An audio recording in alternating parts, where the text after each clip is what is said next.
Olá pessoal, tudo bom com vocês? Eu sou a professora Laura Beatriz, da Escola de Tempo Integral Eurídice Ferreira de Mello. Hoje eu vim estudar com vocês um pouquinho mais sobre a produção de carta de solicitação. Vamos conhecer mais sobre a estrutura desse gênero? A carta de solicitação é um gênero interlocutório, ou seja, é onde duas ou mais pessoas conversam entre si. No caso da carta, a gente vai ter o destinatário e o remetente, que a gente vai falar logo depois. Temos também, em relação ao destinatário, o tipo de linguagem que será utilizada nessa carta. Se o destinatário for, por exemplo, uma autoridade, a linguagem tem que ser mais formal. E nela é muito comum o aparecimento do pronome de tratamento, é fundamental, na verdade, imprescindível. O pronome de tratamento vai definir também o tipo de linguagem que você vai utilizar nessa carta. Em relação ao conteúdo, é o desenvolver do texto, sobre o tema que você vai falar. Os elementos que constituem a carta são a situação no espaço e no tempo. Você, antes de começar a escrever sobre o que você quer na carta, você tem que situar o leitor de onde eu estou escrevendo aquela carta e qual o período. No exemplo que eu coloquei aqui no quadro para vocês, eu digo Palmas, porque é o espaço, é o local, a cidade de onde eu estou enviando aquela carta. Depois, eu coloco a data e o mês. O mês tem sempre que estar escrito por extenso. E logo depois dele, a gente coloca o ano que foi enviado, o ano que você está escrevendo aquela carta. Depois, você pode dar continuidade à sua carta utilizando aqui, ó. Você sempre vai utilizar o vocativo, que é o chamamento, com quem você está falando. Nesse caso do exemplo, eu falo com o diretor, que é o destinatário, para quem eu estou mandando aquela carta, para quem eu vou fazer aquela solicitação. Logo depois, você entra no corpo da carta, onde você vai entrar com os seus argumentos. Você tem que tentar persuadir aquela pessoa, persuadir o seu destinatário. Por que você quer aquilo? Nesse caso, você já pode começar usando a sua identificação, que é o seu nome. Aluno da escola, por exemplo, você pode colocar Eurídice Ferreira de Mello. Depois, você vai falar o que você quer, o que você está solicitando. No caso do nosso exemplo, venho por meio desta solicitar livros HQs para o acervo da biblioteca da escola. O que eu solicitei? Livros HQs para o acervo da biblioteca da escola. Tá vendo que eu coloquei aqui já o que eu quero? Logo depois disso, você tem que tentar convencer o seu destinatário. Tem que falar para ele o porquê que você precisa. Nesse caso aqui, por que a gente precisaria ter livros HQs na escola? Porque são livros atuais, voltados ao público jovem. Seria mais interessante as leituras desse tipo de livro. Então, aqui você vai colocar os seus argumentos. O objetivo do seu argumento aqui é persuadir o destinatário. Então, você tem que entrar com a sua persuasão. Depois de você ter colocado toda a ideia no seu texto, você pode finalizar e logo depois você vem com uma despedida. Nesse caso, eu vou utilizar atenciosamente. E o que você não pode esquecer é de colocar sempre a vírgula aqui e aqui também. Nesse caso, a gente pode utilizar, nesse aqui, a gente pode utilizar ou a vírgula ou os dois pontos, tá bom? Aqui, finalizei minha carta com atenciosamente, o que vem depois? Aqui eu já sei com quem eu estou falando, mas quem escreveu essa carta? Quem está mandando ela?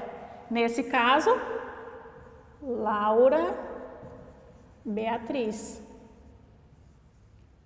Antigamente, quando as pessoas escreviam a carta na máquina de datilografia, depois de terminar de escrevê-la, eles se lembravam de alguma informação. Só que como que eles faziam para poder colocar essa informação adicional na sua carta?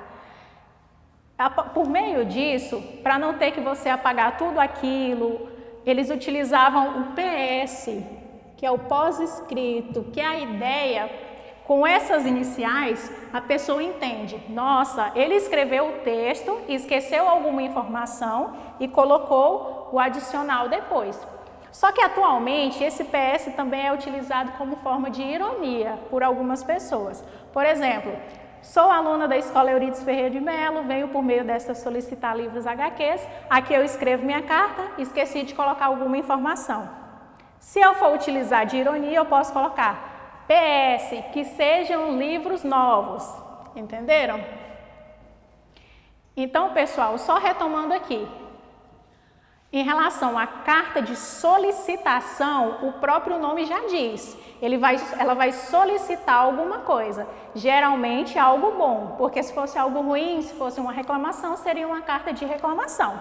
Nesse caso, como é solicitação, ela vai solicitar algo que geralmente é uma coisa boa, como foi no nosso exemplo, uma coisa muito boa.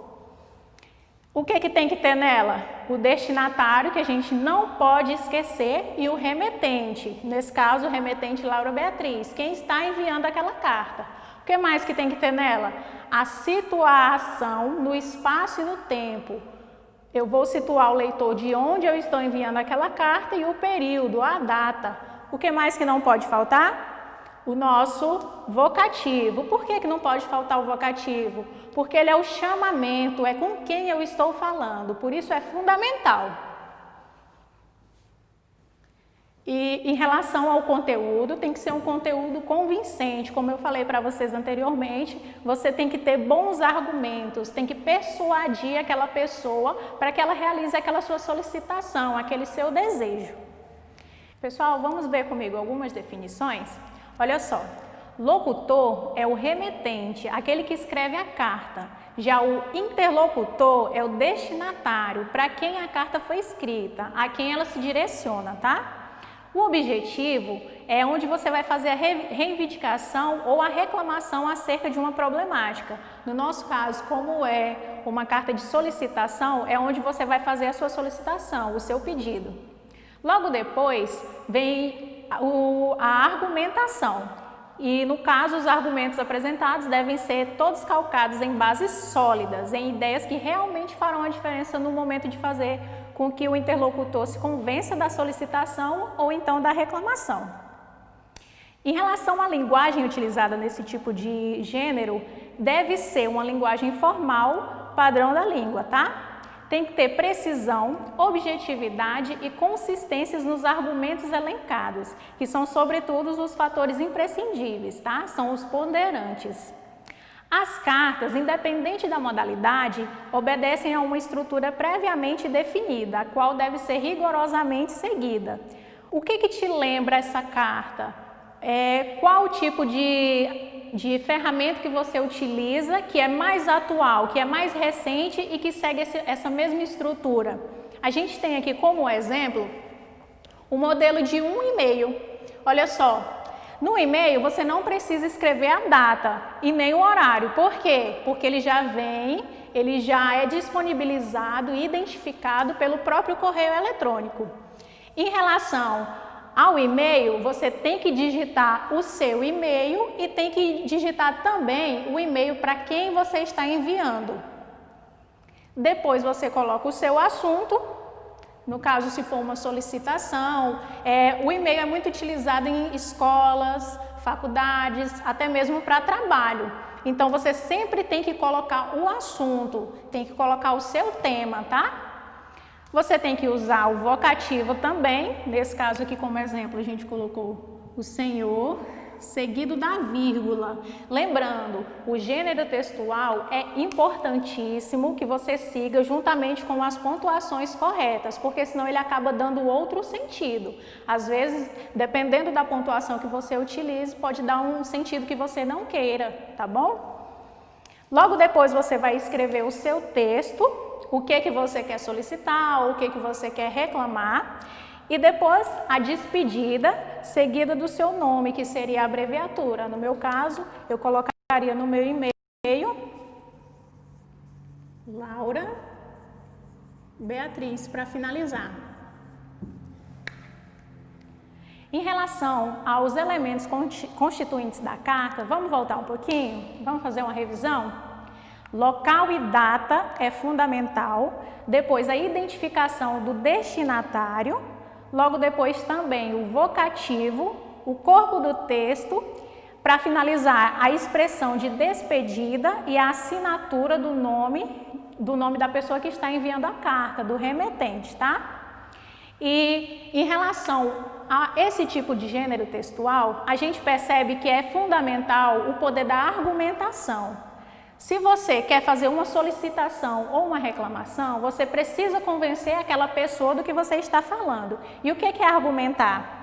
Argumentar é uma ação verbal na qual se utiliza a palavra oral ou escrita para defender um posicionamento, ou seja, uma opinião, um ponto de vista particular a respeito de um determinado fato.